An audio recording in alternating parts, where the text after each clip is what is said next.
일생 동안 당신이 반드시 읽어야 될 100권의 책 일당백. 오늘은 세상에서 가장 짧은 세계사를 여러분께 소개해드리고 있고요. 네. 아무래도 세계사를 이해하는 데 있어 특히 이제 유럽의 역사를 이해하는 데 있어서 가장 중요한 뼈대, 그다음에 중요한 컨셉, 어떻게 기본이 좀 이루어졌는지 그 틀 이런 것들을 이해하는데 저희가 일부에서 네. 많은 좀 시간을 좀 할애를 했고요. 지금 이제 중세까지는 왔습니다. 그럼 이제 그 이후에 뭐 근대라든지 아니면 현대 이런 이야기들도 우리가 놓칠 수는 없잖아요. 그렇죠. 결국 이제 그러면 그 세 요소가 이제 결국은 이제 연결이 되었고, 그래서 그것들이 이제 중세를 만들어냈는데. 세 요소라고 하면 그리스, 로마, 기독교, 그다음에 게르만. 그렇죠. 이게 그러면 그게 구체적으로 이제 어떤 형태로 이루어졌는지, 그래서 어떻게 해서 근대를 만들어냈는지, 그러니까 결국 이 책에서는 세계를 제패한 유럽의 힘은 어디서 나왔는지. 이제 그게 결국 우리가 지금도 역사에서 가장 핵심이 왜 서양이 이겼나 하는 문제거든요. 그렇죠. 왜 동양이 그렇게 사실 그 19세기 초반만 해도 전 세계 GDP의 30.5%를 중국 청나라가 그때 갖고 있었다는데 어떻게 해서 이제 결국은 물론 뭐 한 사람들 학자들마다 다릅니다만 결국 이제 근대가 접어들기 시작하면서 이제 서양이 서서히 추월했다 뭐 이렇게 보는 견해도 있습니다만 어떻든 결국 지금 현재의 이 세계를 제패한 서양의 힘은 어디서 나오나 그게 결국 이 세 가지 요소의 혼합과 분리해서 나오게 되는 거죠. 자, 결국 이제 우리가 이 세 가지 요소가 딱 해가지고 중세를 만들었습니다만 이게 사실 좀 불안정해요. 불안정하지 않습니까? 왜냐하면 기독교는 원수를 사랑하라라는 종교잖아요. 그래서 초기에 또 로마 제국에서 기독교를 탄압한 이유가 병력을 거부했다는 거예요. 기독교인들은. 우리는 원수를 사랑해야 되는데 요즘 이제 우리 총칼을 들 수 없다. 양심적 병역 거부도 있습니다. 바로 진짜 사실 이 초기 기독교를 보면 그렇게 원수를 사랑해야 되는데 어떻게 내가 총칼을 드느냐. 그래서 사실 안 맞단 말이죠. 게르만 전사가 얼마나 냉혹하고 진짜 여기서 무쇠 같다 이런 말 나오지 않습니까? 그러니까 우리가 그 스칸디나비아 반도 게르만 그 바이킹 이 신화를 보면 얼마나 사실 살벌하고 황폐하지 않습니까? 그 토르 나오고 오딘 나오고 이 보고서 와 여기는 막 세계는 항상 우울하고 항상 전멸하는 것 같고 그런 느낌 들잖아요. 그럼 뭐 죽는 거를 막 바랄라의 궁전에 들어가서 좋고 찬양하고 이 뭔가 지금 무슨 자살폭탄 테러 막 지금 찬양하듯이 왜냐면 그만큼 먹고 살 게 없고 황량하고 척박한 지역에서 그 문화는 기본적으로 항상 우울하고 이런 느낌을 주지 않습니까? 그러니까 그래서 아주 사납고 이런 문화인데 어떻게 기독교에 사랑하고 매치가 되느냐. 그런데 사실 기독교가 결국 로마 제국에 의해서 공인된 다음에 기독교 주류에서 폭력에 대한 생각을 바꿔버립니다. 그러니까 정부의 우를 같이 우리 가야 되잖아요. 그러니까 교회가 정부와 같이 가야 되는데 무조건 비폭력하면 안 되지 않습니까? 그래서 때로는 정당하게 정부는 싸울 수 있다. 그러니까 그거를 동의해 주는 거예요. 교회가. 그래 우리 하나님의 이름으로 너의 죄를 사하노라. 그리고 오히려 더 적극적으로 하나님 이름으로 성전을 벌여라. 지금 뭐 이슬람이 지하다 하지만 기독교의 십자군 전쟁도 성전입니다. 이거는 하나님의 이름으로 할 수 있다. 이런 식으로 가는 거죠. 그렇지만 이 교회가 그렇다고 해서 너무 막 그렇게 가면 안 되잖아요. 그래서 게르만 전사의 가치를 약간씩 완화시키기 시작합니다. 그래서 게르만의 전사들, 웨리어들이 결국은 나이트로 변하기 시작합니다. 기사로 바뀌기 시작합니다. 그죠? 이제 좀 세련되게 만들어줘야 되잖아요. 그 전사의 문화를. 그래서 이제 싸움을 할 때는 대의명분이 중요하다. 그리고 비기독교들하고 우리가 성전을 해야 되고 그래서 만들어진 게 이제 십자군 운동이 만들어졌고 그 다음에 기사도라는 게 만들어진 거예요. 그래서 우리가 상류층 여성을 보호한다는 거. 근데 이건 또 기독교하고 연결이 큽니다. 본래 이 기사도에서 우리가 그 돈키호테가 뭐 둘시네아를 뭐 보호해야 된다 이런 나오잖아요. 뭐 사실 평민천연대 마치 기부인처럼. 그게 그 부인을 보호한다는 게 기본적으로 성모 마리아 사상에서 나온 거예요. 우리 성모 마리아를 가톨릭에서 아주 중요한 성모 마리아를 숭상하듯이 그래서 여인을 숭상하는 것들이 기독교에서 결국 나온 거죠. 사실 기부인을 보호한다는 것도 결국은 기독교에서 성모 마리아 사상에서 결국 기부인을 보호해야 된다 이렇게 나온 겁니다. 그러니까 기사도란 것은 그만큼 밀접하게 기독교의 영향을 받았다는 거죠. 그래서 기사가 이제 그러면 어떻습니까? 이제 폭력을 휘두르는 것에서 정당성을 갖게 되는 거예요. 우리는 대의명분을 가지고 신을 위해서, 교회를 위해서, 여성을 위해서 우리는 전투에 나선다 이렇게 되는 거죠. 그리고 여기서부터 이제 뭐 좀 웃기긴 합니다만 숙녀를 존중하는 태도가 이제 되는 거예요. 그래서 여성 숙녀는 존중해야 되고 그게 나중에 이제 이 나이 기사가 슈발리에죠. 이 기사가 결국 젠틀맨이 되는 거예요. 신사로 연결되는 거죠. 기사도가 신사도로 연결되는 거죠. 그래서 이제 그게 결국 어떻습니까? 지금 신사도로 할 때 신사는 어떻습니까? 여성이 딱 방으로 들어온단 말이죠. 그러면 우리가 위산 들어올 때쯤 자리에서 딱 일어나줘야 돼요. 네. 여성이 방으로 들어오면 일어나주고 여성이 딱 서 있을 때는 자리에 절대 앉으면 안 돼요. 같이 일어서 줘야 되는 거예요. 네. 그리고 여성이 인사할 때는 항상 모자에 손을 대가 우리가 경의를 성직자들이나 높은 사람들에게 우리가 인사할 때 모자를 벗어가지고 서양에서 인사하잖아요. 네. 그런 경의를 여성한테도 항상 벗고 경의를 표해야 됩니다. 이런 게 여기서 나오기 시작한 겁니다. 기사도라는 게 그 신사도로 이렇게 바뀌기 시작했다. 네, 바로 그렇게 되는 겁니다. 그러니까 기독교의 영향을 받아서 결국 또 폭력을 어느 정도 허용은 해주지만 또 그런 식으로 좀 문화화시키는 거죠. 네. 자, 그런데 또 다른 이제 그 서로 이제 충돌 요소는 기독교하고 그리스 로마죠. 지식. 사실 그렇지 않습니까? 이 그리스 로마는 이단들인데 네. 이걸 어떻게 해야 되느냐. 그렇지만 교회는 아까 말씀드린 대로 뺏기고 또 뺏긴단 말이죠. 우리 장로님 아까 말씀드린 끊임없이 뺏기고 또 뺏긴다 이거죠. 어떻든 교회 입장에서는 이 책에서 조각조각들 자기가 유리한 부분들을 가져와가지고 이제 퀼트처럼 짜맞춰가지고 그래서 성경의 구절들하고 함께 이걸 적기 시작하는 거죠. 자, 이 성경의 구절들을 정당화시키고 합리화시키는 것을 그리스 로마의 철학과 이런 여러 가지 지식의 힘을 받는 거죠. 도움을. 그래서 신학이 만들어지는 거예요. 그래서 그래야 말하자면 하나님은 어떤 것이고 하나님의 세계는 어떤 것이고 하나님의 구원 계획을 논리적으로 쫙 설명하는 거죠. 그러니까 이것을 하기 위해서 그리스의 철학, 지식, 논리학. 그래서 우리가 중세를 뭐라고 합니까? 철학이 신학의 신여가 되었다. 그래서 신여가 되는 거예요. 신여가 네. 시중을 들어줘야 되잖아요. 맞춰줘야 되고. 네. 자, 그래서 또 어떻습니까? 기독교도가 돼가는 전사들. 그 다음에 기독교를 뒷받침하는 그리스 로마의 지식들. 그러니까 네. 이게 참 묘하게 흘러가는데 이 중심은 누가 있다? 교회가 있는 거야. 이 모든 연결고리의 린치핀, 핵심은 교회가 장악하고 있는 거죠. 그래서 지식도 사실은 교회에 맞는 기독교적으로 맞고 기사들은 사실 기독교도들이고 세계는 기독교가 충만한 세계다. 이렇게 된 거죠. 네. 그렇게 잘 흘러갈 것만 같았던 이 중세 세계가 결국 14세기, 16세기에 접어들면서 네. 우리가 알다시피 이제 깨어지기 시작합니다. 네. 뭐 그전부터 깨어졌겠지만 12세기 상업혁명도 있고 계속 깨어지지만 우리가 이제 14세기에서 16세기 일어난 그 문화 운동들 그게 르네상스라고 하죠. 네. 이 르네상스가 나오고 이제 종교개혁이 이제 나오게 되는데 네. 뭐 우리가 뭐 그렇게 봅니다. 결국 이제 그 14세기에 흑사병이 돌기 시작하고 그 다음에 이제 14세기 되면 이제 결국 이제 십자운동 완전히 200년간의 그 실패로 돌아가고 그리고 이 세상이 암흑의 천지가 되었는데 교회는 아무런 구원의 역할을 못 해주고 있다. 그 사람들이 지금까지는 교회를 믿었단 말이죠. 네. 근데 흑사병이 도는데 아무 역할을 못 해요.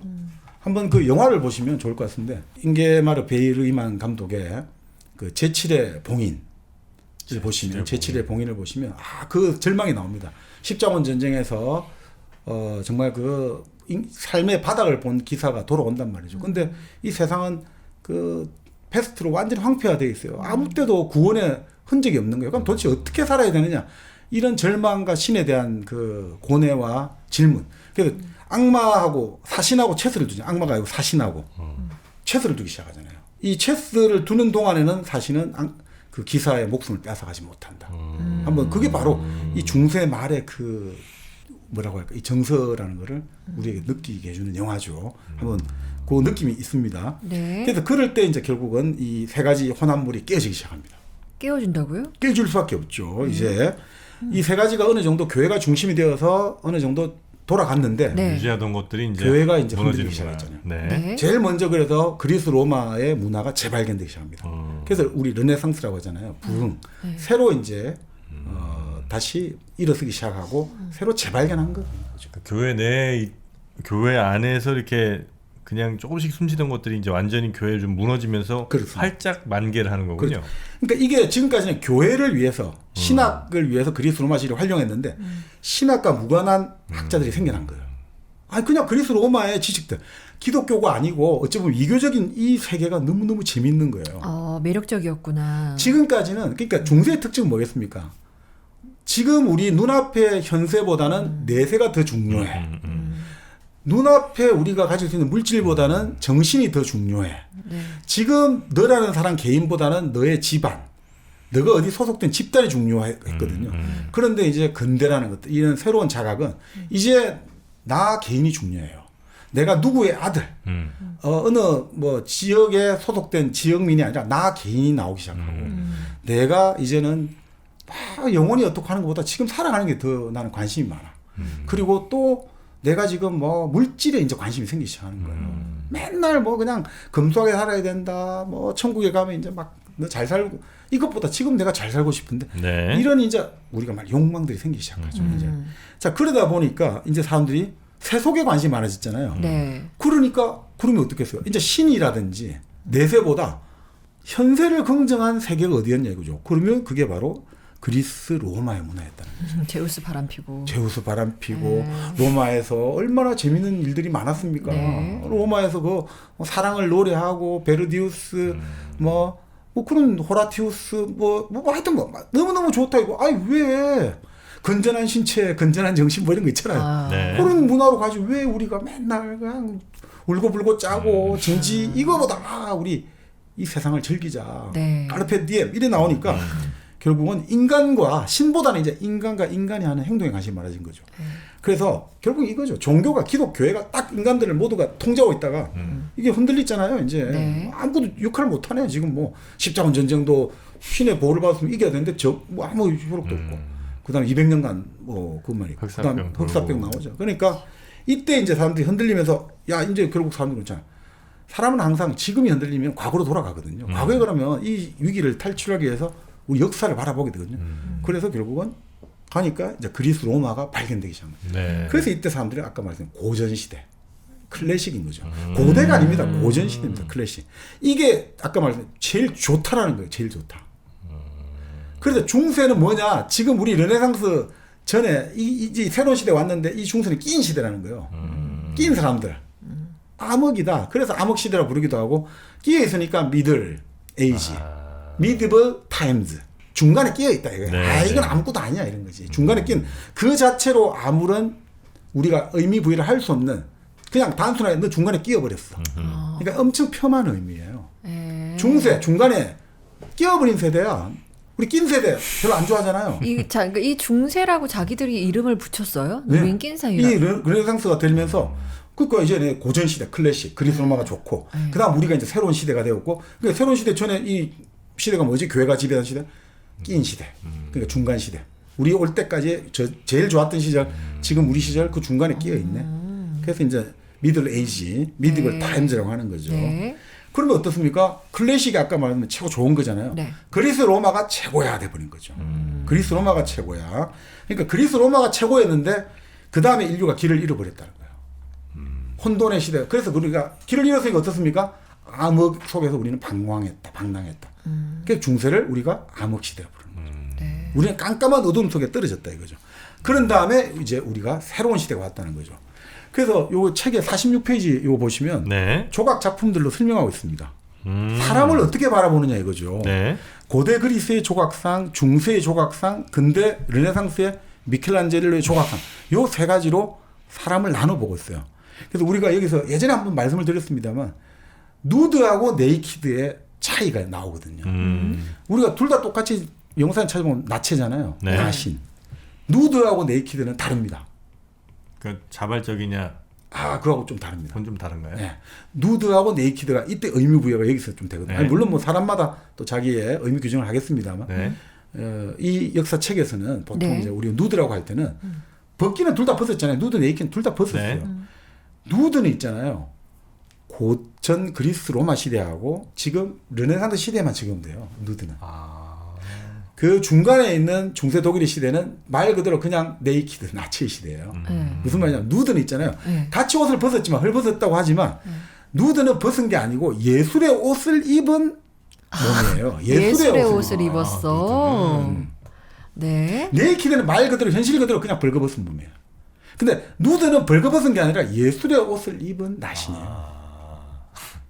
미야자와리에는 누드 그럼 보는 사람마다 다르겠죠. 그거는 아니, 보는 사람의 주관에 그거는 따라서 다를 수 있겠죠. 미야자와리 그 누드 산타페 자본의 옷을 입은. 오, 멋있는데? 네. 아 근데 진짜 예술이었습니다. 네. 침까지 흘려. 할아버지야.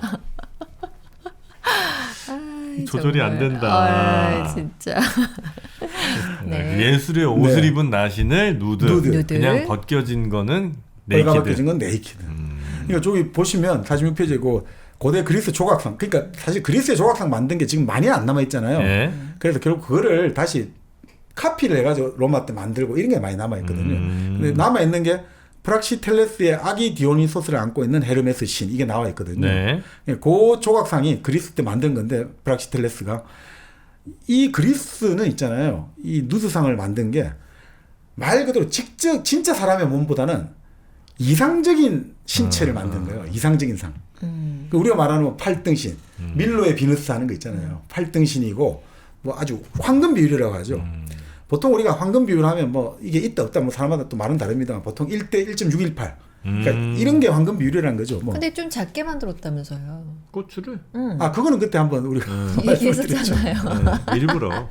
일부러 작게 만들었다며. 그러니까 그리스 로마 때는 그게 하나의 또 이상적이었고 네. 중세 시대 때는 이제 그거에 아주 아이처럼 만들어야지 이게 실제 사람을 만든 게 아니다 우상이 아니다라는 걸 강조하기 위해서 이제 한 거죠. 근데 모델이 약간 추웠을 수도 있어.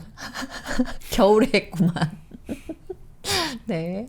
그러니까 이제 황금비로 이제 확정을 했죠. 보통 이런 게 황금비잖아요. 이런 것들 황금비. 아, 네. 다 이제 우리 생활에서 이제 휴대폰이라든지 담배갑이라든지 이런 게 황금비가 제공돼서 만들어지죠. 네. 자, 그런 것들인데 그래서 완벽한 신체의 아름다움을 만들기 위해서 그러니까 이 수학인 거예요. 아까 그리스 사람들은 네. 수학적인 것 이걸 찾는 거죠. 자, 근데 중세 때 이 그림을 보시면 독일의 그 힐데스 그 하임입니까 대성당에 독일 대성당에 이제 그 청동문에 그려진 인물 조각상을 보면 그 아담과 이브가 나오거든요. 한번 먼저 보여주시도 좋긴 네. 한데 여기서 보면요, 그 아담과 이브가 결국은 이제 선악과를 따먹고 나서 막 서로 이제 탓을 하지 않습니까?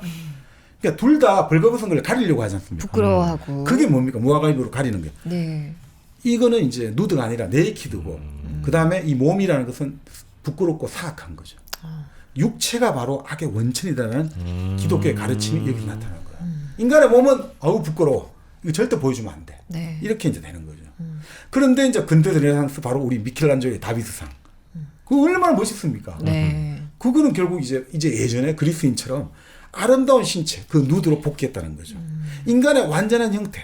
인간은 아주 아름다운 것이야. 인간은 더 이상 제약의 원천이고 제약의 덩어리가 아니라 그 자체로 아름답도다 인간이요. 이렇게 하니까 다시 이제 누드로 복귀했다는 거예요. 이걸 이제 이 그림으로 이제 이 작가는 설명하고 있습니다. 네. 그러니까 이 르네상스 때 결국 우리는 이제 인간적인 것이 아름답다. 다시 복귀한 게 된 거죠. 그러니까 이제 여기서 이제 기독교가 딱 갖고 있던 이제 인간의 현세적인 것들이 흔들리기 시작했습니다. 근데 결과적으로 또 그 다음에 흔들리기 시작한 결정타가 종교개혁이죠. 아까도 말씀드렸지. 그 당시 교회라는 것은 또 다른 정부였지 않습니까? 그러니까 요즘 사람들이 우리는 지금 이제 성직자가 된다는 것은 교직자가 된다는 것은 결단이지 않습니까? 실존적인 결단을 내려가지고 내가 이제 새로운 삶을 살겠다는 건데 그때 사람들은 이런 거죠. 교회가 요즘 지금 제일 좋은 직장이고. 직장이에요. 네. 가장 크고 부유한 조직이니까. 그러니까 요즘 사람들이 공무원 되려고 하고 대기업 들어가려는 거 똑같다고 생각하면 되는 것 같아요. 그 사실은 생각해보세요. 예수의 제자들은 예수와 예수의 제자들은 아주 비천한 신분이잖아요. 어부고 목수고.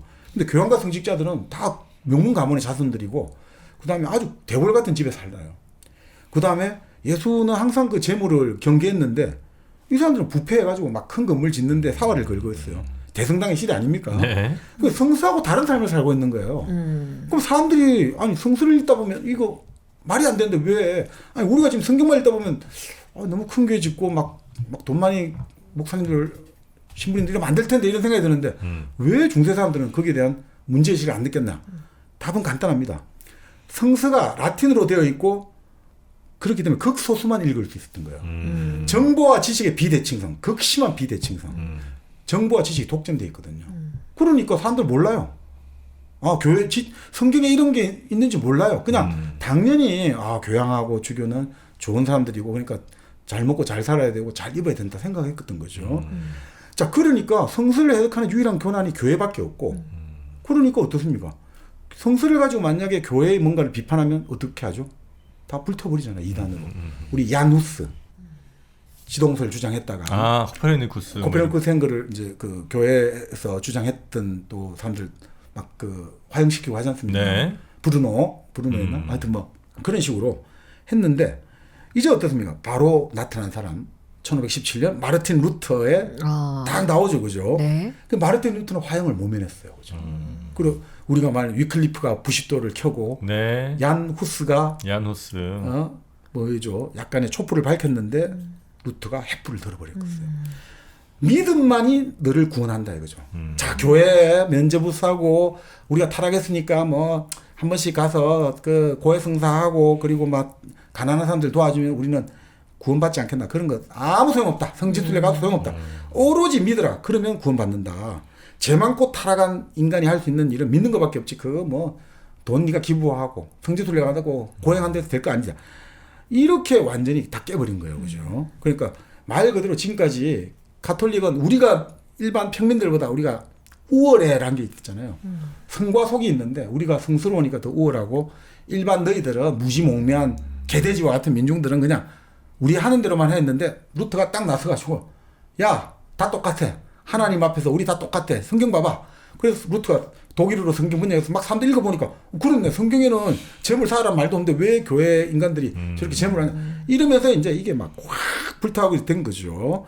그래서 결국 한마디로 말하면 루터의 말은 교회 쓸데없어요. 교회 다 필요 없고 성경만 읽으면 돼. 그러니까 로마 가톨릭 교황청 수용할 수가 없는 거죠. 그래서 결국 루터는 나중에 이런 이야기가 하거든요. 그때도 우리가 그때 한번 종교회 갖고 이야기를 드렸습니다. 네. 루터는 한마디로 이런 말입니다. 교황은 그리스도를 지상에서 대리하는 대리인이 아니고 말 그대로 그리스도의 적이다. 적 그리스도다. 우리가 교황을 그렇게까지 완전히 논박합니다. 네. 그러니까 서로 불구대천의 원수가 되는 거죠. 그냥 그게 아니라 적 그리스도 하면 악마죠, 악마. 그러니까 오로지 이제는 성서만이 유일한 권위다. 이제 교회의 모든 교리와 관행 이건 성서의 기초에서 우리가 해석해야 되고 그래서 교회를 그래서 리폼한 거죠. 리폼에.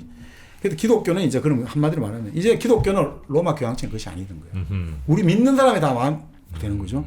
그것이 결국 우리가 그때 봤듯이 인쇄술이 발명되고 유럽 전역으로 확산되고 그다음 제후들이 맨날 그 로마 교황만 따르다 보니까 이게 뭐 제대로 권력이 안 생겨요. 루터가 말하는 게 너무 우리한테 도움이 되네. 그래서 루터를 보호해주기 시작하는 거죠. 네. 그래서 로마 교황이 힘이 약해지면 그 교회 갖고 있는 토지 다 내가 가지고 가면 되니까. 그래서 결국은 어떻습니까? 이제 종교개혁에 힘이 불타기 시작했고, 자 결국 또 다른 또 모순이자 역설인데. 네. 루터가 주장했잖아요. 스스로 이제 성서를 읽기 시작해라. 네. 그러면 사람들이 읽으니까 루터 역시 이제 비판할 수 있는 근거를 발견한 거예요. 맞잖아요. 내가 읽으니까 루터 해석도 네가 문제가 있네. 그때부터 우리가 그래 알듯이 우리가 신교는 여러 교파가 많을 수밖에 없어요. 읽은 사람이 많으니까. 장로, 침례, 뭐 많지 않습니까? 네. 성결 뭐 많을 수밖에 없어요.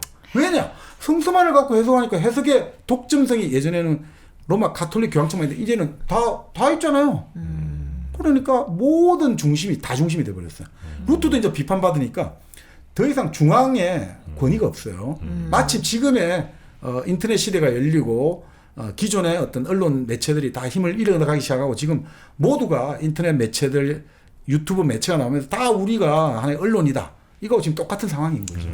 그래서 많은 교파가 파생될 수밖에 없는 거죠. 네. 그래서 그런 것들, 그러니까 이게 사실 재밌는데 그 영화 미하엘 코라스의 선택이라고 그 매즈 미켈슨이라는 배우가 나온 그 정말 한번 보시면 바로 그때 나옵니다. 이 사람이 농민 일종의 반란을 일으켜요. 자기가 정당한데. 네. 그럴 때 마치 루터 같은 사람, 이제 루터라고 나오기도 하는데 루터 같은 사람이 나와가지고 막 이 사람하고 논쟁을 하게 돼요. 근데 책에서 보면 완전히 다 깨지거든요. 이 사람은. 루터가 나중에 그 농민 반란을 막 진압하고 다 없애고 죽여라 이렇게 나오는 게 있는데 결국 루터도 결국 다 비판받게 되는 거죠. 네. 자 그렇게 해서 이게 어떻게 되겠습니까? 이제 완전히 불구대치는 원수가 됩니다. 로마 가톨릭과 신교는 불구대치는 원수가 됩니다. 전쟁해야지. 뭐. 지금의 마치 그 테러와의 전쟁할 때 그 탈레반을 우리는 다 지상에서 말살할 거라는 미국과 탈레반의 전쟁처럼 우리는 이 하늘을 같은 하늘에 살 수 없는 거야. 네. 그러니까 어떻습니까? 서로 살이를 품게 되니까 이 살육을 초래할 수밖에 없어요. 그래서 죽고 죽이는 이제 정교 전쟁이 된 거죠. 네. 그래서 우리가 그때 말씀드렸듯이 에라스무스가 그 16세기에 그렇게 관용 르네상스를 대표하는 지식인이 에라스무스인데 아무리 관용을 들고 나와도 네. 안 통해요. 왜냐면 서로 불구대천의 원수니까. 그래서 이제 우리가 말하는 17세기 데카르트가 결국 이성을 갖고 나온 거야. 관용 갖고는 안 된다. 그러니까 이성을 가지고 우리 이게 문제를 해결하자. 관용을 갖고 아무리 서로 이해하자 해도 서로 죽고 죽이지 않는데 뭐 어떻게 되냐. 그러니까 그렇지만 어떻든 그래서 오랜 시간 끝에 1517년 종교개혁에 불길이 있었지만 결국 1648년 베스트팔렌 조약으로 타협을 한 거죠. 네, 네. 그래서 공존하자. 자, 가톨릭의 영역, 신교의 영역 각각을 이제 그 나라의 주권자 왕이 주권을 가지는 그 영역은 거기서 주권이 나온 거죠. 절대 여기서 영역에서는 최고 함부로 못 들어가. 그러면서 하다가 이제 처음에는 이제 그 주권자가 믿는 영역에 따라서 종교가 정해지다가 아예 그러면 이제 서로 이제 종교의 자유를 인정하는 식으로 이제 가기 시작하는 거죠. 네. 자, 그렇게 하면서 타협을 한 거죠. 네. 그래서 결국 이 르네상스와 종교개혁을 통해 가지고 이제 결국 르네상스는 로마 그리스 시대의 지식을 되돌아봤고 종교개혁들은 그 이전의 기독교 교회를 되돌아봤고 그래서 결국 이게 참 아이러니한 건데 가톨릭 교회가 결국 그걸 불씨를 다 가지고 있었던 거예요. 그 사람들이 그리스 로마의 지식을 보존했기 때문에 르네상스가 가능했던 거고 그 다음에 또 그 사람들이 그 번역 그 성경을 또 보존했기 때문에 종교개혁들이 바로 그 성경을 가지고 다시 또 그 교회를 깼던 거야. 근데 그것은 결국 어쩔 수 없었던 거죠. 그러면서 결국은 어떻게 됐느냐? 바로 새로운 하나의 혁명이 만들죠. 17세기 과학혁명이 만들죠. 바로 이 르네상스와 종교개혁에 있다 가지고 세 번째 3R 이 과학혁명과 정치혁명이 바로 같이 나오게 됩니다. 네, 네, 네, 네. 결국은 지금 우리가 생각하는 거죠. 왜 우리는 왜 내년은 올해보다 더 나아야 된다 생각하잖아요. 네. 시간이 흘러가면 오늘보다 뭔가 좋아질 거다라고 지금 생각하잖아요. 네. 이 진보라는 믿음이 바로 이때 나옵니다. 이때 나오기 시작합니다. 17세기. 그 이전에 동양이든 서양이든 그 진보의 믿음이 일반적이지 않았어요. 네. 어떻게 보면 세상은 돌고 돈다는 거예요. 좋았다가 나빠지고 한 사이클이 해가 좀 있는 걸 사이클이 있다고 생각했죠. 근데 그러다가 방향성을 갖고 쭉 갈 수도 있겠다는 생각을 한 게 이때부터. 예, 이때입니다. 17세기 결국 과학혁명이 결합니다. 이게 유럽이 결국 이 세계 기에 엄청나게 유니크한 측면들인 거죠. 자, 17세기 초 이렇게 물론 이제 우리가 16세기에 그 나오지 않습니까? 1543년에 코페르니쿠스가 그 천체 회전에 관하여 그 네. 책을 내면서 지동설이 나오죠. 그래서 어떻게 됩니까? 이제 이 흔들리기 시작하지 않습니까? 네네. 지금까지 기독교 중심의 닫힌 세계관에서 네. 세계가 이제 열리기 시작해요. 그렇죠. 네. 열린 세계관으로 가면서 그것을 영국과 네덜란드가 바다에 적용해가지고 이제 이 세계가 무한하게 열리기 시작합니다. 네. 자, 그런데 결국 그 생각은 사실 지금까지 그 기독교가 이 우주관은 그리스 로마의 생각을 빌려왔거든요. 그리스 로마의 우주관. 그러니까 뭐 태양이 이렇게 태양에 왼쪽에서 우리를 중심으로 중심으로 이렇게 예. 떴다 지고 돈다. 그 아리스토텔레스가 그래서 이 천체는 원운동을 한다고 본 거예요. 그러니까 우리가 중심이니까 그렇잖아요. 이렇게 돌면 떴다가 지고 하니까 네. 원을 그린다. 네. 그래서 우리가 항상 그 천체 방구도 보면 항상 이렇게 동그랗게 방구식이잖아요. 그래서 우리가 지상에서 바라보고 때려봤잖아요. 그 왜 그렇게 봤냐면 원이라는 게 그리스 철학 과학에 따르면 이데아의 완전한 형태라는 거예요. 원과 정사각형은 완전성을 상징한대요. 원이라는 것은. 네. 그러니까 천상은 항상 완전한 거죠. 우리 지상은 불완전한다 이거죠. 그렇지만 천재, 하늘은 완전하기 때문에 예, 바로 플라톤의 생각. 저 이데아의 세계를 상징적으로 보여주는 게 하늘이다 이거죠. 봐라, 별들은 항상 이렇게 이 둥근 이쪽을 돌고 있지 않느냐. 그러니까 완전성을 보여준다. 이렇게 생각했거든요. 그 지구가 하여튼 중심은 중심이고 다른 모든 행성들이 지구 둘레를 돌지만 지구는 하여튼 고정되어 있고 순수하진 않은 거예요. 그래서 이 지상은 순수하지 않고 잡스럽고 하늘은 순수하다. 이렇게 돼 있거든요. 그런데 17세기에 천재들이 나옵니다.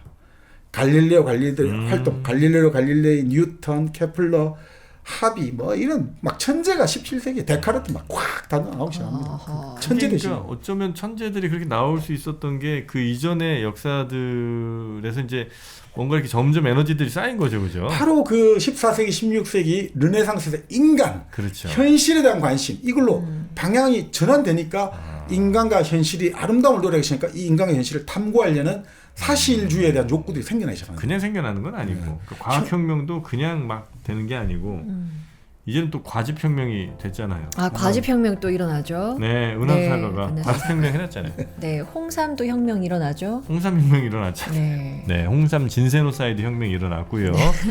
투뿔 한우는 마블링 혁명이 일어났잖아요. 아, 대단하죠. 네, 3R 여기 네. 지금 은하수 모래 지금 다 네. 혁명이 일어났습니다. 네. 네, 이제 과즙세 연애 여러분 흔들리지 마십시오. 맞아요. 흔들렸다면 그건 죄야. 네, 네. 이제 과즙은 은하수 사과가 네. 완전히 이제 혁명을 이뤄냈습니다. 그리고 또 하늘을 보면서 완벽하다는 생각 맞아요. 은하수가 완벽합니다. 하늘을 보면 참 완벽했습니다. 네. 네, 참 보기 좋았더라라고 또 누군가 말씀하셨고요. 네. 그래서 여러분이 좋아하실 사과즙 그리고 홍삼, 네. 소백지향 홍삼이죠. 그렇습니다. 네. 홍삼 홍삼 진액 홍삼 또 약간 이렇게 편하게 마실 수 있는 것도 있고 이렇게 짜먹는 것도 거 있고. 네, 네. 젤리도 있었고요. 네. 그리고 툭불 한우, 그 툭불 한우까지 소선당 한우입니다. 그렇습니다. 거기서 함께 만나실 수 있는 은하수몰 인터넷에서 꼭 한번 네이버에서 검색해 보시기 바라겠습니다. 네. 자, 이 그 조화로운 그 네. 하늘과 땅의 이 생각들이 17세기에 결국 이제 다 전복되기 시작했던 거죠. 행성들은 원이 아니라 타원 운동을 한다. 그렇지 않습니까? 지금 타원 궤적을 그리면서 운동을 하더라.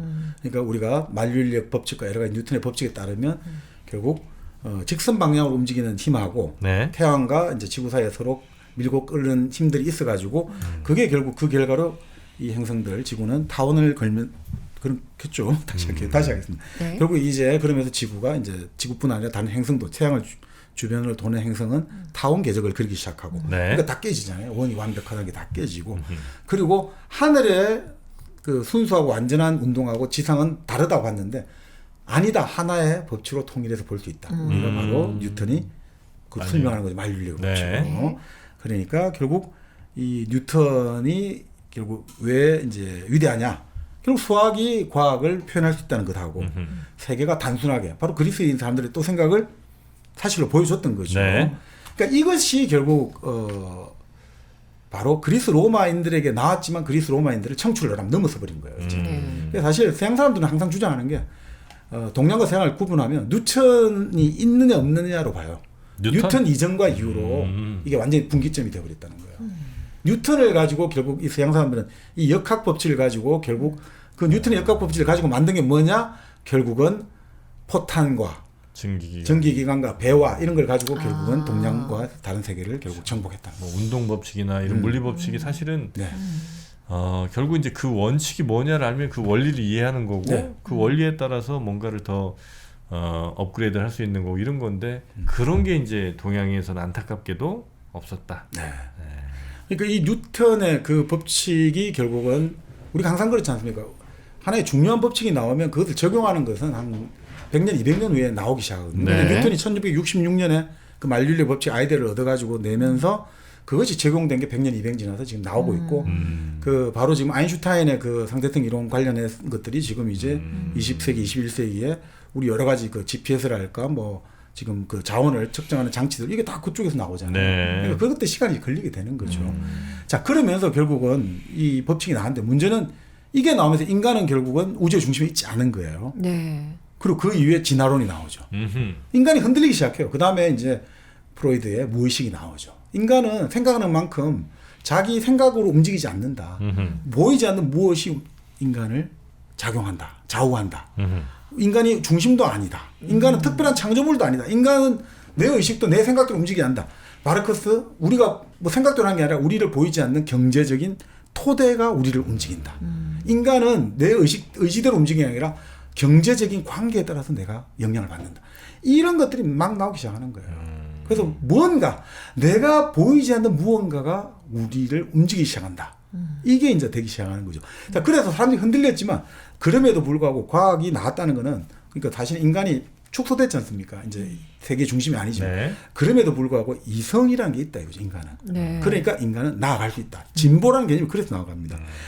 이성을 그래서 최고의 존재로 만들려는 게 계몽주의입니다. 인간은 무지몽배, 어둠 속에서 얘를 젖히는 거예요. 그러니까 이런 생각입니다. 뭔가가 어두운 게 막 있었는데 이걸 쪼개버렸어요. 쪼개니까 거기서 빛이 확 터져 나오는 거예요. 이게 계몽입니다. 인라이트먼트. 뭔가 어둠 속에 있는 내가 뭔가 팡 쪼갰어요. 그러니까 갑자기 쪼개지면서 빛이 쫙 터져 나온 거죠. 마치 원자 폭탄 생각하시면 되는 거예요. 원자라는 게 아무리 미세하고 했는데 그 원자가 터지는 순간 어마어마한 힘이 나오는 그게 바로 인라이트먼트입니다. 그 상징하는 이미지가. 네. 바로 그게 계몽이니까 인간은 무한하게 나갈 수 있다고 생각한 거죠. 그래서 이것들이 이 이성을 사회도 개혁하고 우리 정부 조직을 새로 만들고 인간의 도덕에도 적용하면 우리 인간은 완벽해질 수 있다. 이게 어디서 시작됐냐? 프랑스에서 시작됐습니다. 이게 아주 중요합니다. 프랑스가 계몽주의 왕국이고 이 계몽주의에 반발한 낭만주의가 독일에서 나옵니다. 이게 서양 근대에서 가장 큰 흐름입니다. 계몽주의는 프랑스, 네. 그게 반발하는 낭만주의 독일입니다. 오히려. 이성을 가장 강조하는 데는 프랑스, 감정을 가장 강조하는 데는 독일이에요. 그리고 경험을 강조하는 데는 영국, 미국. 영미는 경험론입니다. 항상 경험을 가지고. 독일이 감정이에요? 독일은 감정입니다. 낭만주의는 독일에서 꽃을 피웠습니다. 이게 참 신기하죠. 정신분석학도 낭만주의입니다. 제일 낭만 없을 것 같은 사람들. 전혀 그렇지 않습니다. 그걸 좀 더 그 말씀드리겠습니다. 낭만과 좀 다른 낭만인가? 아닙니다. 그게 낭만입니다. 아, 독일 그래요? 시의 특징은 그 노발리스라든지 이런 낭만주의 대가는 좀 독일에 다 있습니다. 그리고 그림도 모든 낭만은 독일에 다 있습니다. 네네. 오히려 엄격한 이성과 이런 것들이 프랑스입니다. 이게 좀 우리가 생각 다른 건데. 이거에 대해서 이따가 또 설명해 주실 말씀드리겠습니다. 거예요? 네. 네. 자, 그렇게 해서 이제 프랑스가 생각하니까 가장 비이성적인 세력이 뭐냐 이거죠. 교회하고 왕이란 거예요. 교회는 지옥이 있다 해갖고 사람들이 자꾸 무지를 조장하고 왕은 내가 권력은 왕권 싱스를 신에게 받았다. 그래서 이 계몽주의는 안 되겠다. 이성과 교육의 힘으로 이런 교회 왕을 뒤엎고 결국은 이런 우리가 교육을 잘 시키면 사람들이 이런 헛소리를 안 믿을 거야 라고 생각했던 거죠. 그래서 이제 이게 영향을 받은 계몽군주들이 나옵니다. 그래서 새로 시작을 합니다. 18세기에 뭐 여러 가지 소설을 읽어가지고 사람들이 감정이입을 하면서 인권이 나왔다지만 바로 이 계몽이 막 작용하면서 프랑스의 그 유명한 볼테르, 디드로 뭐 이런 그 루소 이런 사람들이 나와가지고 인간의 이성으로 모든 것을 새롭게 만들 수 있다 해가지고 그래서 야만적인 형벌, 고문, 공개 사형 없애자, 처형 없애자, 법률을 이제 성문화하자, 그리고 사람들 교육을 시키자 이 운동이 벌어지기 시작합니다. 그것도 영화가 로얄 어페라고 또 매즈 미켈슨이 나왔는데 그 영화에 그게 나옵니다. 덴마크의 그 왕실에서 매즈 미켈슨이라는 그 독일 프로이센 출신의 의사가 들어서 그 의사가 이제 왕을 조종해갖고 완전히 계몽주의 정책을 하는 거죠. 그런데 결국 좌절당하고 이런 게 나오는데 바로 이런 겁니다. 우리가 한번 정말 이런 좋은 정책을 만들어 보자 이렇게 나옵니다. 그래서 이 프랑스가 이제 그 당시 백과사전을 만들어요. 백과사전 학파라고 하거든요. 디드로라는 사람이 신을 말할 때 예전에 교회에서 책 만들 때 신이 항상 첫 번째 넘버원이에요. ABC 순서를 안 해요. 신이 제일 먼저 쓰는 거예요. 네. 근데 백과사전파는 하나님 있잖아요. 듀라고 해요. 신, 듀. D로 쓰는 거예요. ABCD로 하는 거예요. 아베. 난리가 난 거죠. 교회에서 볼 때는. 이제 우리는 하나님에 대한 지식이 넘버원이 아니야. 이거지. 우리 똑같이 본다는 거야. 반항인 거죠. 그래서 결국 이성이 이제 하나님을 종교를 대체해야 된다. 네. 과학과 이성을 추구하면 우리는 진보를 한다라고 본 거죠. 자, 그러니까 이게 이제 프랑스 혁명에서 꽃을 피운 거예요.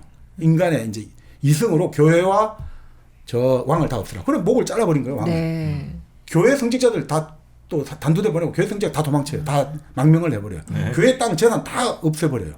자, 그러니까 결국은 그 이후로 프랑스가 한 100년간 끊임없이 혁명이 나잖아요. 또 나폴레옹이 등장했다가 유혈 사태 일어나고 전제 정치 갔다가 막 계속 2월 혁명, 6월 혁명, 7월 혁명 이렇게 되는 거예요. 자, 이런 어떤 복잡한 와중 속에서 게르만 전사들이 풀려나기 시작합니다. 그 게르만 전사가 문맹을 했지만 그 세상은 싸움하면 재밌고 막 살아보겠다는 게르만 전사의 어떤 이 감정들이 풀려나기 시작합니다. 이게 바로 18세기 말 19세기 초 낭만주의 운동입니다. 감정이 이성 너무 싫어. 맨날 그 이성 갖고 하는데 그 프랑스 혁명 갖고 이성하니까 죽고 죽이밖에 더해. 이제 우리는 이성보다는 감정, 계획보다는 우리의 막 누를 수 없는 정념 이런 걸 믿겠다는 거죠. 그래서 그때 이제 막 인상파워가들 나오고 인상판이 프랑스에서 조금 지나서 좀 더 나옵니다. 지나요. 예. 네. 그 그거 낭만 비슷한 시대. 시기입니다. 예. 그래서 뭐 베레포크 네. 아닌가 그거는 베레포크는 그때 모르겠어요, 좀 아닌가. 네. 하여튼 뭐 이게 낭만이 넘치던. 낭만이 넘칩니다. 그래서 뭐냐면 이게 결국 이런 거죠. 그게 지금 말씀하신 거 인상파도 마찬가지인데 본래 프랑스가 이제 다비드 앵그레가 고전주의 그림이잖아요. 네. 그거 보면 아주 그 다비드 그림이나 이런 거 말을 그 타고 백마를 타고 넘어가는 나폴레옹 그림 있죠. 아주 정적이잖아요. 동적 같아도. 네. 그 옛날 그림 그리고 뭔가 이런 안정적이잖아요. 그런데 낭만주의 그림은 이제 객관이 아니에요. 신화와 전설 이게 중요한 게 주관적 인상을 그린 거야. 내 감정. 그게 낭만주의죠. 그러니까 그런 그림들 이게 나오는 거예요. 그러니까 위대한 작가나 예술가는 이제 낭만주의 이런 거예요. 뭔가를 재생산하는 거예요. 무슨 그리스 로마시나 성경 그런 소재를 갖지 말고 내 예술가의 내면을 드러내고 격정과 고통과 절망을 내서야 된다 이거죠. 예술이라는 것은 익스프레시브해야 되는 거죠. 내 감정에 있는 것을 익스프레시브 끄집어내어 가지고 쾅 눌러야 되는 거예요. 프레스 우리 찍던 내듯이. 네. 그래서 거기서 바로 독일 표현주의가 나온 겁니다. 그 감정이 이게 전부 감정 그 낭만에서 나온 겁니다. 고전주의는 안정적이거든요. 그 사실 프랑스의 이성은 안정적입니다. 고전주의는. 네. 다비드 앵거리 그리면 아주 편안해요. 근데 인상주의가 좀 불안정하죠. 그 낭만 어떤 영향을 강조하는 것들. 그렇지 않습니까? 우리가 그 특히 그 모네죠. 모네 인상입니다. 뭐 수련. 수련 이런 거. 그런데 그래서 그것들이 사실 좀 불안정하잖아요. 네. 그래서 사실 이제 우리가 말하는 폴 세잔이 위대한 이유가 그런 이야기 하잖아요. 바로 그 안정적인 인상을 만들어냈잖아요. 안정적이잖아요. 그러니까 이게 세잔 공원위의 그분들인가? 이렇게 아니 그거는 만해인가요? 공원의 점심 그러니까 세잔은 사과 있잖아요. 가만히 있어. 사과. 떨어지지 않는 사과 그거. 그 영화 한번 보세요. 나의 위대한 친구 세잔. 그 영화에 보면 그거 나오잖아요. 그게 보면 아주 재밌는 말이에요. 세잔이 그리고 싶은 건 뭐냐? 자기 엄마한테 편지를 보내거든요. 어머니 나는 이걸 그리고 싶어요. 저는 태양의 뜨거움과 공기의 유연함과 바위의 난폭함을 그리고 싶습니다, 어머니. 이게 세잔이죠. 바로 그 안정적인 그 낭만을 추구하는 거죠. 세잔이 조금 늦게 왔어. 네. 그래서 프레자 삼배 차라리 욕이라도 해라. 그게 낫겠다. 알겠습니다. 네. 자, 그러니까 독일하고 프랑스가 진짜 부딪히는데 네. 그러니까 독일은 낭만주의는 이렇게 생각하는 거예요. 그 프랑스식의 계몽주의는 보편주의잖아요. 이성은 보편적이니까. 그렇게 말할 수 없다 이거죠. 인간과 사회를 추상해서 말하지 마라. 다 다르다. 다 네. 특수한데 왜 그렇게 말을 하느냐. 보편적인 문명을 말하지 마라. 그래서 독일이 나오는 거는 개별적인 문화를 중요시합니다. 쿨투어, 문화가 중요하다. 그래서 독일이 발전한 게 뭐다? 보편적인 문명이 아니라 개별 문화가 중요하니까 독일은 그림 형제가 나와요. 민담을 수집하기 시작합니다. 우리 독일의 민담은 이렇고 우리 독일의 민속학이 발전합니다. 민속이 어떻고 우리 풍습이 어떻다. 독일인이 무엇이고 독일인을 다른 나라하고 다르게 만드는 독일성이 무엇이냐. 이걸 알고 싶어 하거든요. 그러니까 아까 말씀드린 게르만 우리가 기독교가 오기 이전 그 이전에 이 땅에 살았던 게르만 사람들은 도대체 어떤 생각을 하고 살았을까? 로마 그리스 문화와 기독교가 혼합되기 이전에 이 사람들은 무엇을 하고 살았을까? 그 숲속에서의 그 사람들 그 미숙하고 야만적이지만 이런 사람들의 삶을 따르고 싶다. 그 이후에 지식을 얻은 나약한 지식인을 거부한다. 우리 그 게르만 전사들의 생명력, 그 격정, 막 그 명예를 추구하고 그런 거 있지 않습니까? 땀 흘려 일하고 이런 것보다 그 순간순간에 감정에 따라가고 그냥 싸움하고 죽어도 좋아. 이것들을 따르고 싶다. 이런 것들. 그 게르만 사람들이 중요했던 건 땅이지 않습니까? 땅을 나눠주고 이 땅을 가지고 모두 살았다. 그러니까 이 땅과 긴밀한 관계를 살았던 우리 게르만, 우리 독일 사람이 어떤 사람인지를 알고 싶은 거예요. 이 숲속의 사람들. 그래서 여기 사실 위험한 게 결국 이 낭만주의가 나치하고 연결되는 거예요. 나치가 가장 강조한 게 땅과 피입니다. 민족. 그 자기 민족을 상징하는 건 내 땅, 우리 땅과 우리의 피입니다. 여기서 나타난 거 사실은. 우리의 땅과 우리의 피, 여기서 살아간 우리의 땅과 우리의 사람들. 이게 사실 독일 그러니까 하여튼 독일 낭만주의는 민속 문화를 존중하는 거예요. 이제 보편적인 이성 이런 것보다 한마디로 이런 거예요. 건방진 파리 지식인들이 그 카페에 앉아갖고 이성이 어떻고 이렇게 나불나불 되는 거 너무 싫어. 우리는 우리의 민중의 문화를 알겠어. 이제 우리가 장화를 신고 우리는 걸어 다녀야 돼. 이제 직접 현장 속으로 뛰어들어야 된다. 그래서 참 재밌는 게요. 지금 사실 앵글로색슨 문화가 우리 지금 20세기 문화에 많은 걸 만들었지만 독일이 만든 세계가 있어요. 독일이 전 세계 보편적인 뭐냐면 바로 사회복지, 복지, 연금도 안 들고 사회복지. 네. 그리고 킨더가르텐 유아교육. 그리고 단체 여행이에요. 반드포길이라고 하는 단체 여행. 단체 여행. 독일이 만든 거예요? 그러니까 이때 바로 우리 장화 신고 현장으로 뛰어들자. 그래서 독일 사람들이 19세기 말 20세기 초반부터 청소년들이 집단 도보 여행하는 게 유행했거든요. 그걸 반드포길이라고 불러요. 여기서 나온 거예요, 사실은. 그래서 독일 사람들이 세계적으로 했던 게 바로 단체 여행, 사회복지, 유아교육이 독일 게르만이 기여한 세계사적인 세계가 바로 이거예요. 국토대장정 같은. 네. 이 세 가지 특징이 뭡니까? 바로 집단이에요. 단체 여행, 사회복지, 유아교육 다 집단을 대상으로 하는 거예요. 그러네요. 이게 그거. 프랑스 사람들이 만든 세 가지가 뭡니까? 미터법, 미터, 네. 바캉스, 부가가치세예요. 다 보편적인 거예요. 다 보편을 지향해요. 기준을 만든 거예요. 이 프랑스 사람들은 기준을 만들어. 기준.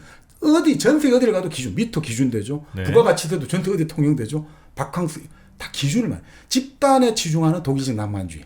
기준을 만드는 보편적인 기준을 만드는 독일인 거예요. 신기하네. 네, 그러니까 이게 이 문화적인 전통들이 있는 거죠. 그럼 문화적인 전통이 그 개별 인간 개인들의 어떤 뭐 발명품이든 아니면 이런 것들에도 영향을 미치는 거 아니에요? 그게 우리를 속박하거든요. 이 문화는 우리는 네. 언어의 수인들이에요. 언어라는 감옥에 갇힌 수인들이잖아요. 언어라는 거는 우리 문화에 모두 엑기스가 모여 있는 거잖아요. 예. 우리가 지금 우리 한국어라는 이 구조 속에서 우리가 사유하는 그 한국의 구조 속을 벗어날 수 없거든요. 그래서 사실 이번에 한강 작가의 노벨 문학상 수상은 사실 아주 큰 의미가 있는 거거든요. 한국어의 사유와 표현에 대해서 어쨌든 노벨상이 노벨의 인정이 중요한 게 아니라 세계사적인 어떻든 레벨에 들어갔다는 건 상당히 중요한 겁니다. 네, 맞습니다. 네. 자, 그런데 문제는 이렇게 낭만주의가 이렇게 가다 보니까 보편보다는 특수, 그죠? 구조보다는 하나의 어떤 현실 이런 걸 가다 보니까 이게 결국 어떻습니까? 결국 1960년대 뭔가 우리 학생 운동도 좋고 해방 운동, 인위적인 뭔가 문명에 대해 저항하는 거는 다 이런 낭만주의하고 연결되는 거예요. 그래서 정신분석학도 낭만주의입니다. 왜냐하면 인간의 의식과 이성이 아니라 우리 인간의 마음 깊숙한 곳에 이드가 있어갖고 그 충동들이 그냥 우리 인간을 덮쳐온다. 그것을 어떻게든 조정해 가는 과정이 우리 인간의 에고고 그것이 너무나 거대해지면 우리가 편집증에 걸리기도 하고 성도착증에 걸리기도 하고 네. 분열증에 걸리기도 한다. 이게 결국은 낭만주의입니다. 사실. 그러니까 바로 그런 것들이고 그러다 보니 어떻습니까? 이 낭만주의 특징 아까 말씀드린 숲속에 게으름한 사람들이 살아가자. 네. 이제는 어떤 규칙도 만들지 말자. 단순하고 솔직하고 소박하게 살자.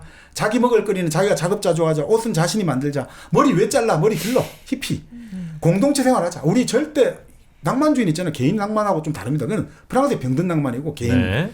집단입니다. 집단. 우리 공동체입니다.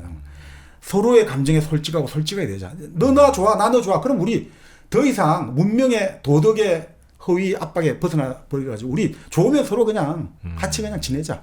더 이상 눈치 보지 말자. 이게 낭만입니다, 사실은. 그래서 그리고 지식인이 아니라 노동자 농민에게 삶의 방식을 빌려오자. 네. 이러니까 이 낭만주의는 결국 민족주의를 만들 수밖에 없습니다. 우리 개별 특수를 존중하고 노동자 농민에게 우리 삶의 기준을 구하자. 그래서 민족주의는 사실 핵심이거든요. 우리 말과 우리 문화를 쓰는 사람들이 우리나라를 가져야 된다거든요. 우리 크로아티아 사람들, 우리 독일 사람들, 우리 세르비아 사람들, 우리나라를 가질 때만이 우리의 본질을 실현할 수 있다. 이게 민족주의거든요. 우리 더 이상 같이 못 살아. 우리끼리 살아야 돼. 질서, 이성, 과학, 진보 이게 이제 이성이라면 이제 낭만주의 민족주의지는 아까 정서, 감정, 해방, 민족주의 이걸로 이제 막 폭발하기 시작합니다. 그래서 미국은 사실 이 낭만주의 단계를 거치지 않았어요. 미국은 그냥 계몽주의 단계에 여전히 머물러 있다 봐요.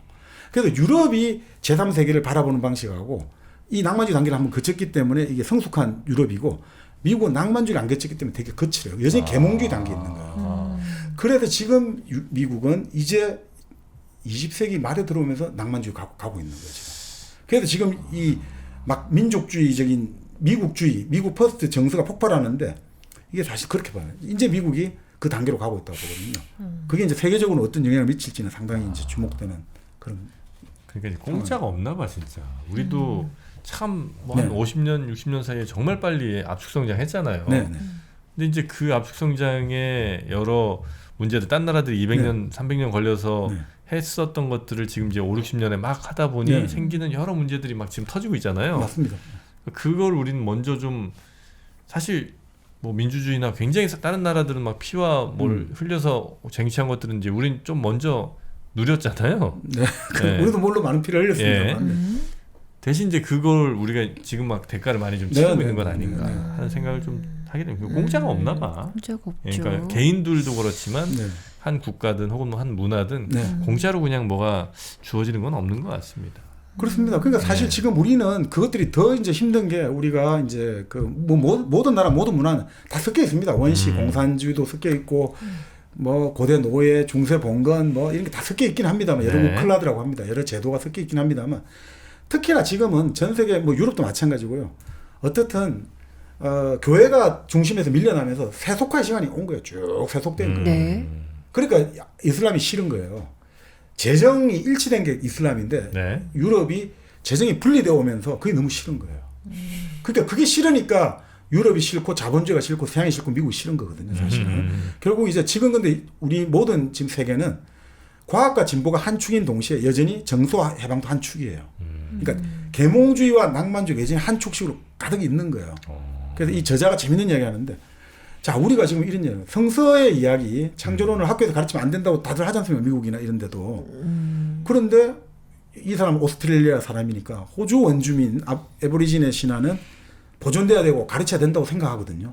대부분 이제 약간 좀 배웠다는 사람들은. 네. 그러니까 그리고 오스트레일리아 원주민은 아니야, 어둠과 마법의 공포 속에 살았다 이러면 아예 안 들으려고 한다 이거죠. 아, 저런 제3세계를 이해하지 못하는 유럽 중심주의적 생각한다 이랬는데 잘 생각해봐라 이거죠. 지금 그렇게 생각하는 사람도 결국 우리가 존중받지 못하는 자들을 위한 정치학 그 책을 했습니다만 소수파는 약자 아니냐, 원주민들이 약자니까 우리가 좀 존중해줘야 된다라는 마법에 걸려있다 보는 거죠. 우리가 그래도 우리가 지금 주류 아니냐, 우리가 중산층이니까 좀 약자고 뭐 여러 가지 문화적 소수 이런 사람들 존중해줘야 돼. 그런데 학교에서 성경 가르치는 건 결사 반대. 근데 학교에서 그 신화들 뭐 아이들 뭐 좀 약소 민족의 신화나 이런 건 또 가르쳐도 돼. 뭐 이런 낭만적 정서에 빠져 있다 이거죠. 과학적인 뭐라고 할까, 이런 과학을 가르쳐야 된다는 생각도 가지면 동시에 또 낭만적으로 소수파를 좀 우리가 보호해야 된다. 그러니까 결국 이 사람은 그런 거야.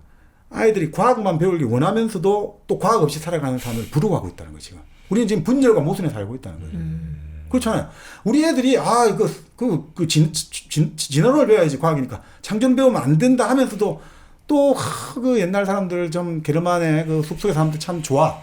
이런 과학 없이 살아가는 사람 부러워. 이게 모순인데 이 참 재밌는 거예요. 그런 모순과 혼란이 우리 운명이라는 거예요. 그 모순을 견디기 싫어하잖아요. 예전에 한번 그러니까 프로이드가 했던 말이 있지 않습니까? 모순을 견딜 수 있는 사람이 성숙한 인간이다. 네, 네. 왜냐하면 모순을 견디기 싫어하면요, 사람은 모순을 견디기 싫어하잖아요. 하나의 입장에 쓰려고 해요. 그래서 이게 선, 이게 악, 이게 진실, 이게 거짓, 이게 참된 세력, 이것은 악의 세력, 이렇게 한 입장 쓰면 어떻게 됩니까? 이제 세상을 싸움하려고 하는 거예요. 자, 이제 한판 붙자. 이렇게 되기 때문에 우리 모순을 견디는 게 성숙한 자세라는 거죠. 결국 그래서 이 저자는 결론적으로 그렇게 이야기하고 있습니다. 우리는 서양 역사나 유럽 역사, 이 세계 역사를 보면 부모가 너무 혼합돼 버렸다는 거죠. 부모가? 네. 특정 부모를 정할 수 없고 이게 막 섞여 버렸다. 이거 게르만과 기독교와 유럽 문화 하나만 봐도 이 뒤섞였기 때문에 우리가 부모라고 부르고 고향이라고 부를 수 있는 장소는 아무 데도 없다 이런 거예요. 이게 핵심 같아요. 아무것도 우리가 이것이 고향이고 이것이 우리가 돌아가야 될 영원한 무엇이다 이건 없다는 거예요. 예루살렘 그런 게 아니라는 거예요. 그래서 예전에 우리 빅터의 휴가 그 말했던 대로 어린 사람은 자기 고향을 그리워하고 강한 사람은 어디를 가도 자기 고향처럼 적응 잘하고 네. 성숙한 사람, 진짜 현명한 사람은 전 세계 어디를 가도 낯설어 한다. 고향을 느끼지 못한다. 그게 바로 이 이야기였습니다. 우리가 사실은 아무 때도 고향은 없다 이거예요. 그리고 바로 유럽은 그렇게 혼합됐기 때문에 근대를 만들어냈다는 거죠. 아까 여러 가지 이야기 드렸습니다만 결국은 여러 국가들이 네트워크를 만들었다는 거예요. 중국이 왜 근대에서 떨어졌냐. 명나라의 황제 1인 권력이 주어지면서 명나라 황제가 해금령을 내려버렸잖아요. 조선소를 다 파괴시켜버렸잖아요. 그 찬란한 정화의 남의 대원정을 가능하게 했던 그 중국의 어마어마한 조선술이 다 사라져버렸고 자기 파괴적 명령이 1인 체제에서 가능하고 유럽은 다 분산돼 버렸다는 거예요. 그러니까 하나가 어디 없어지고 또 딴 데가 있어요. 모든 데 분산돼 버렸어요. 우리 요즘 그 비트코인이 그 체인 돼 있지 않습니까? 블록체인. 바로 네. 이런 것들이 됐다는 거죠. 그러니까 결국은 유럽의 정부들은 항상 그 지역마다 분할되어 있으니까 여기가 좀 못 살다 싶으면 딴 데로 넘어가기 좋다 이거죠. 그러니까 정부끼리 경쟁을 해야 된다 이거죠. 그러니까 국민의 충성을 확보하려고 좋은 정부가 돼야 되는 거죠. 보호 안전을 줘야 되니까 단순히 세금하고 폭력만 거두가 안 되고 어떻게든 경쟁을 해야 되는 거예요. 그래야지 우리 동네 사람들이 많이 오고 더 또 세금을 많이 내야지 더 좋은 군대를 운영하니까 계속해서 경쟁이 돼야 됐다 이거죠.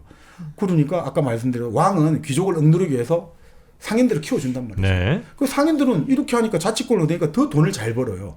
그러니까 이게 결국 왕 입장에서는 귀족을 견제하기 위해서 했는데 결국 그게 자충사 돼버렸던 거죠. 아무리 귀족이 미워도 귀족은 그 시스템 속에 들어있거든요. 왕과 귀족과 평민의 시스템에 들어있기 때문에 자기를 떠받들어 주는데 부르주아들이 돈이 많이 가지니까 왕 없어도 이제 왕이 없어야지 우리가 돈을 더 잘 벌잖아. 해서 프랑스 혁명, 영국 명예혁명가 왕을 다 없애버리는 거야 사실상. 왕을 다 은퇴시키고 우리가 돈 잘 벌려면 왕이 없어져야 돼. 있다 하더라도 그냥 군림하되 통치하지 않는다.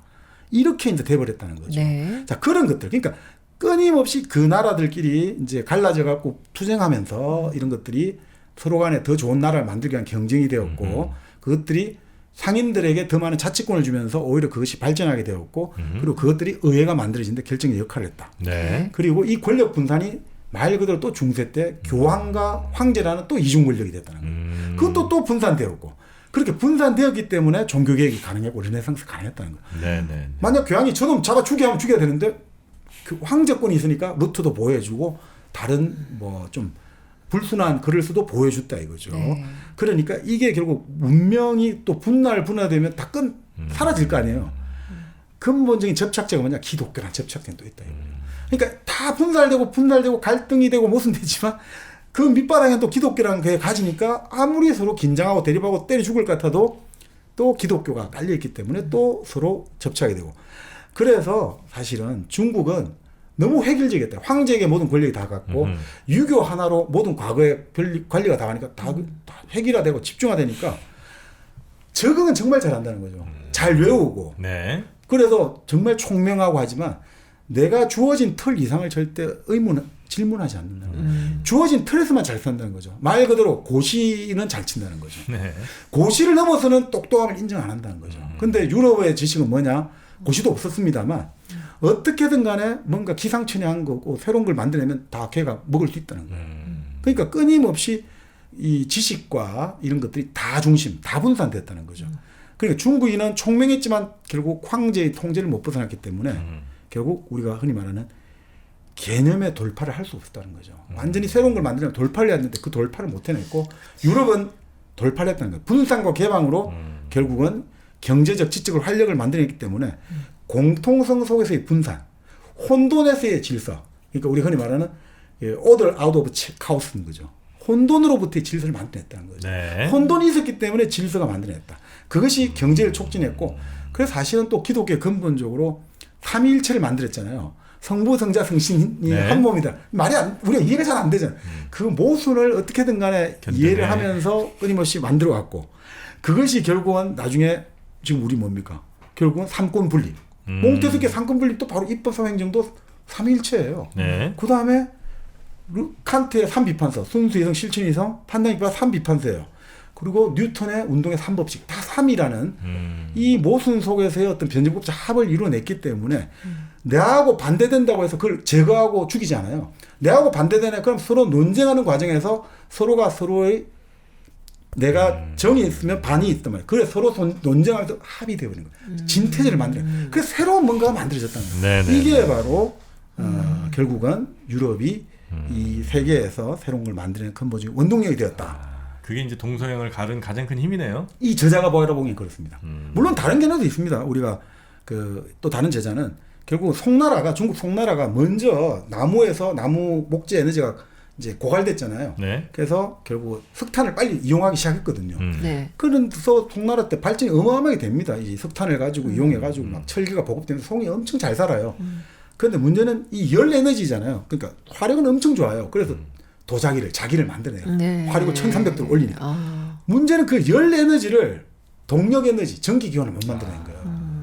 근데 왜 못 만드느냐? 그만큼 중국이 평화로웠다는 거예요. 유럽은 맨날 사업하잖아요. 이 전기 기관을 만드는데 핵심이 실린더 기술이에요. 실린더. 네. 네. 왜냐하면 그 대포 만들고 할 때 실린더가 중요해요. 얘들은 전쟁을 맨날 하니까 실린더 기술이 발전하고 또 이게 또 다르게 나졌습니다. 그 풀무 있잖아요. 고온에 낼 수 있고 이런 게 발달해가지고 그 군사 기술이 발달하면서 딱 이게 새로운 석탄 코크스를 딱 만들어내면서 바로 대포를 정말 화력 좋은 대포를 만들어내가지고 결국은 열 에너지를 동력 에너지를 만드는 성공하면서 결국은 이게 바로 근대화를 가능하겠다는 거죠. 이런 것도 있습니다. 물론 그게 결국은 이런 것들의 차이거죠. 싸움을 많이 하게 만든 문화가 뭐냐? 끊임없는 경쟁과 분산과 개방이고 중국은 한 번 딱 하면 500년, 300년 가는 거예요. 그러면 발전이 안 돼요. 예를 들어 유럽이 어디 뭐 프랑스나 이런 데서 황제 먹으면 그냥 유럽 전체 황제 이렇게 되면 이제 안 된 거죠. 유럽도 안 네. 됐겠죠. 네. 근데 이제 워낙 싸우고 하니까 또 나라별로 혹은 뭐 저 가문별로 막 저 뿔뿔이 싸우니까 네. 어쨌든 전쟁을 한다는 거는 그 나라든 혹은 뭐 그 공국이든 다 자신들의 모든 걸 걸고 네. 막 총력전 하는 거니까 그렇습니다.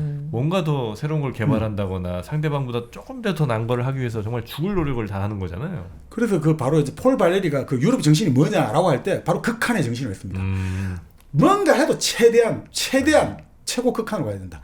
왜냐하면 이 경쟁 속에서 살아남으려면 그림을 그래도 최고 잘 그려야 되고 조각을 그래도 최 잘해야 되고 조금이라도 뭔가 하나 새로운 게 나왔다면 항상 정보망이 열려 있어야 되는 거예요. 뭔가 새로운 게 나오면 이 군사 문화 시대에서 정보에 뒤져버리면 다 죽어버리는 거예요. 새로운 게 나오면 바로 채용해야 되고 항상 열려 있어야 됩니다. 새로운 게 나오면 바로 이 시스템 변화를 시켜야 되니까. 네. 그런 것들이 결국은 이걸 만들어내지 않았느냐. 그리고 바로 그런 것들이 결국 작용되면 그게 절대적인 권력이 아니라 끊임없는 서로 견제 균형이 되기 때문에 바로 영국이 왜 제일 먼저 민주주의가 발전했냐. 그 영국이 바닷가 나라는 특징이 있거든요. 왜냐하면 바다에서 아까 국가의 근본적인 특징은 방위잖아요. 그럼 영국에서 가장 큰 국가 방위 핵심은 어디가 있겠습니까? 해군? 해군이거든요. 그러니까 국왕은 방위력의 핵심이 해군을 키워야 돼요. 근데 그러면 국왕이 이 국내에서 이 귀족들을 다 제압하려면 해군이 필요 있습니까? 없습니까? 육군이 있어야 되거든요. 권력이 있으려면 육군이 있어갖고 반란이 있으면 가서 다 깡그리 말 살려야 되는데 만약에 국왕이 육군을 키우려면 딱 영주들이 바로 나서기 시작한 거예요. 이게 우리 죽이려고 하고. 그래서 국왕이 처음부터 이게 중앙 권력을 만들기 힘든 거예요.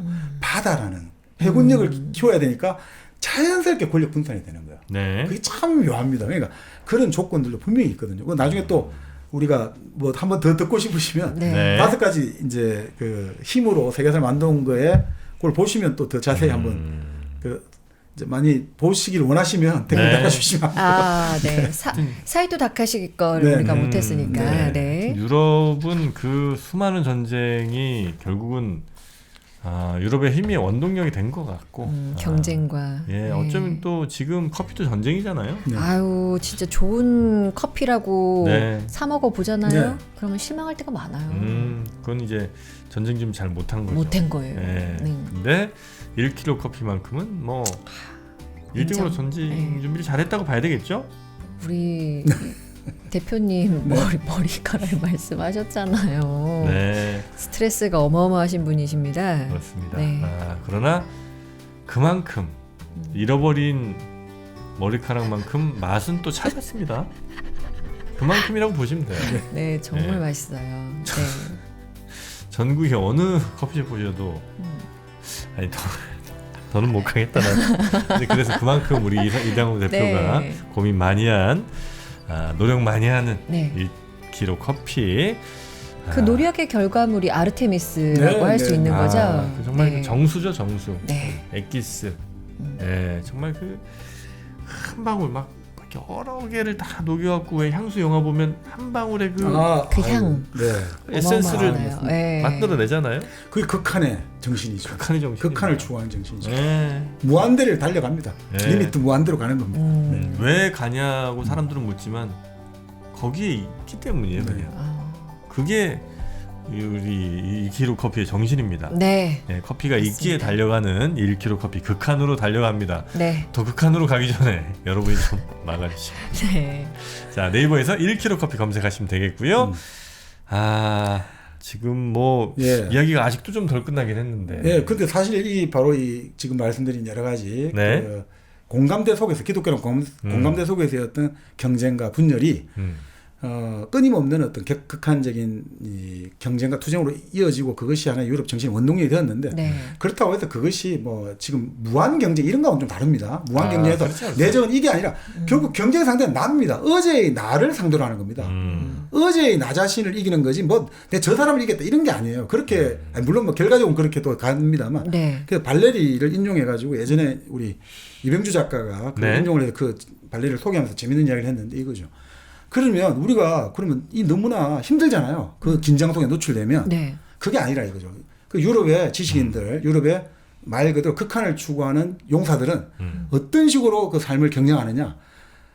평범하고 평화로울 때 있지 않습니까? 일상적일 때는 항상 인간의 모랄을 탐구한다는 거예요. 인간 내면에 이 어떤 형태로 무엇이 이루어져 있는가. 인간이란 것 속은 도대체 어떤 것인지를 이게 말 그대로 평화로울 때는 내 내면을 탐구한다는 거예요. 네. 그래야지 내 내공이 생겨나는 거죠. 흔히 말해서. 그러니까 우리가 그 비슷합니다만 우리 박지원 선생의 손자인 그 박규수 선생이 항상 주장했던 게 평화로울 때는 이론을 탐구해야 되는 거예요. 이론. 고전 이론을. 그리고 이제 위급한 상황이 왔지 않습니까? 위기. 위기 때는 뭐냐. 박규수 선생은 시무라고 해요.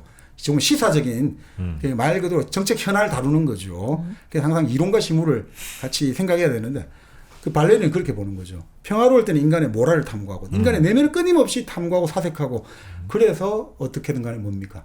인간에 일어나는 그 다양한 양상을 인간의 내면에 무엇이 들어있고 그것이 외부에 어떻게 표현되는가. 말 그대로 그리스 로마적인 질서를 탐구하는 겁니다. 저 많은 인간의 다양한 행동들을 움직이는 질서는 무엇일까? 이것을 탐구하면서 그래서 급박한 상황이 발생하지 않습니까? 위기가 발생해요. 전쟁이 일어났어요. 그럴 때는 어떻게 하냐면 딱 그것을 그 전쟁의 상황을 하나의 지금까지 공부하고 노력했던 우리가 박교수가 말했던 고전적인 고전의 어떤 그 세계로 이걸 끌고 가기 시작합니다. 그래서 적용하기 시작합니다. 네. 지금까지 내가 탐구해왔던 그 수많은 그리스 로마의 지식과 그 역사와 그 사람들의 세계 속으로 그것을 대입해가고 이게 추첨해 가면서 이것들을 다루기 시작합니다. 네. 그럴 때 그러니까 결국 그렇게 하기 때문에 역사를 공부하기 때문에 바로 그 예전의 시대를 다뤘기 때문에 상상력이 풍부하기 때문에 이 사람들은 새로운 시대를 열어갈 수 있는 거죠. 새로운 시대를 과거 시대를 모르는 사람들이 어떻게 새로운 시대를 열어가겠습니까? 아무것도 모르는데. 과거를 알아야지 결국 미래를 열 수 있는 거죠. 네. 그런 의미에서 유럽이 왜 지금도 계속해서 역사를 공부하느냐. 옛날엔 어떤 사람이 공부 잘했고 돈 많았고 이 나라가 잘 살고 이런 게 아니고 몇 년도 했던 바로 이 흐름들. 인간은 이 흐름 속에서 어떨 때 가장 자기의 최고의 어떤 극한적인 능력을 발휘하는가. 이것들을 끊임없이 공부해서 그래서 새 시대를 가려면 어떻게 가야 되느냐. 네. 그리고 사람이 이렇고 국가가 이럴 때 과연 어떤 행동을 보이는가. 이걸 알려면 이걸 볼 수밖에 없다는 거죠. 네. 알겠습니다. 자, 우리 인류가 혹은 뭐 우리 역사가 어떻게 지금까지 왔는지를 저는 오늘 굉장히 진짜요? 예. 진짜요가 아니라 어떻게요? 어떻게 들으셨다고요? 아니 그러니까 지금 굉장히 이제 우리 인류가 오늘날까지 왔잖아요. 네. 또 오는 과정이 아마 수백억 경로로 왔을 수 있는데 네. 지금 이제 그 중에 하나의 경로로 온 거 아니겠습니까? 네. 그 하나의 경로는 어떻게 선택이 되었는가? 유럽이라는 곳이 이런 요소로 이런 조건에 의해서 합쳐지고 더해지고 그래서 이제 뭐 아까 말씀하셨던 뭐 그리스, 로마, 기독교, 게르만 이런 것들이 이제 중세까지 뭔가를 이제 마련했다면 그걸 이제 벗어내는 과정들이 르네상스와 근대까지 이제 이어지게 됐고 그리고 인간으로서 과거에 이제 신에 의한 인간이 아닌 인간으로서의 인간 뭐 이런 것들이 이제 새롭게 태어나면서 또 뭐 독일과 프랑스의 낭만과 이론 뭐 이런 것들 이런 것들이 이제 결국은 분화되고 또 합쳐지면 이 과정을 통해서 지금의 역사가 여기까지 오늘까지 도달했다. 네. 저는 그렇게 봅니다. 그래서 만약에 이제 아까 말씀드린 우리가 그 그리스 로마 문화 그리고 기독교 그리고 게르만 전사 이걸 이제 합친 만약에 인물을 한번 보자면 인물 보자면 제가 만약 드는 생각을 하자면 저는 뭐 처칠이라고 생각합니다. 처칠이요? 네, 그 처칠이 그래서 그런 상황에서 아까 말씀드린 발레리식으로 말하면 위기 상황에서 고전으로 돌아갈 수 있고 그것을 단순화해가지고 결국은 위기를 극복할 수 있고 그런 어떤 위기 관리자로서 이걸 보고 있으면 그 세 가지가 합쳐진 인물 아니 물론 처칠 전쟁광이라는 사람도 있고 이렇게 있습니다만 요 세 가지의 관점에서 보자면 그것들이 농축되어서 어떤 위기 상황을 역사적으로 관리한 사람 보면 처칠을 꼽지 않을까 이런 생각이 듭니다. 그 인물까지 오늘 한번 소개를 해주셨습니다. 세계사를 구조적으로 말씀을 해주셨잖아요.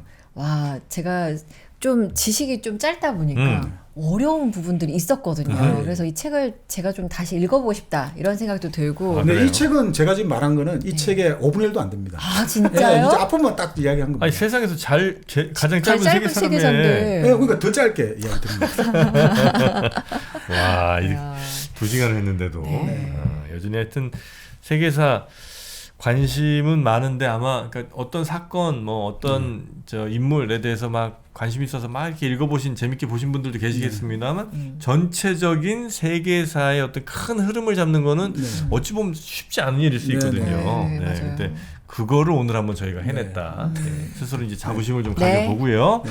일당백 보시는 분들도 그런 자부심으로 주변에 계신 여러분들께 같이 좀 알려주시면 어떨까 네. 하는 생각이 좀 듭니다. 네. 네, 좋아요랑 이런 것도 좀 눌러라. 아, 구독하시는 분들에게 구독 좀 해주세요. 이거는 그렇죠. 좀 의미가 네. 없고 네. 주위 분들에게 그렇죠. 많이 추천을 해주시면 더 맞습니다. 좋을 것 같아요. 네. 네. 그러면 저희는 기쁜 마음으로 연말에 50만 한번 보고 가겠습니다. 아 좋다. 네. 네. 자, 저희 다음 시간에 또 재밌는 책으로 여러 번 찾아뵙겠고요. 네. 다음 시간까지 안녕히 계십시오. 함께 해주신 여러분 고맙습니다. 고맙습니다.